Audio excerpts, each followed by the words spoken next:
Goa cricket संघटनेची म्हळ्यार जीसीएची पुराय आर्थीक बांदावळ बीसीसीआयचेर अवलंबून आसा। जीसीएत जो आर्थीक घोटाळो जाला ताची गंभीरतायेन दखल आतां बीसीसीआयन घेतल्या। ह्या घोटाळ्याची पुरायपणान चवकशी जाय मेरेन जीसीएचे आर्थीक अनुदान बंद करपाचो निर्णय बीसीसीआयन घेतला।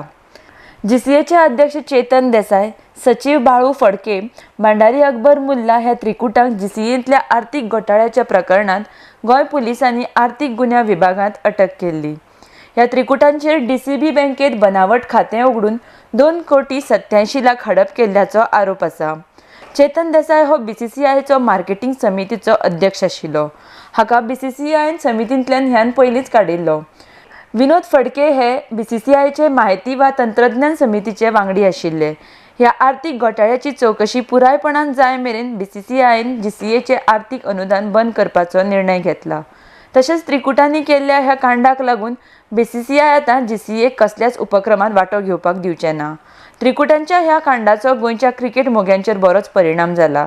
गोंयच्या क्रिकेट विकासा खातीर दिल्ल्या निधीचो गैरवापर जीसीएन केला म्हण हाची गंभीर दखल बीसीसीआयन घेतल्या।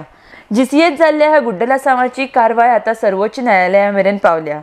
ह्या आर्थीक घोटाळ्या संबंधान जीसीएचे माजी पदाधिकारी प्रसाद फातर्पेकार हांणी अंमलबजावणी संचालनालया कडेन कागाळ नोंद केल्ली। ह्या त्रिकुटांची जामिनाचेर जरी सुटका जाल्ली आसली तरी तांकां परत कारवाये खातीर अंमलबजावणी विभागाच्या सामकार हाजीर रावचें पडटलें। आरडेक्स गोवा ब्युरो रिपोर्ट।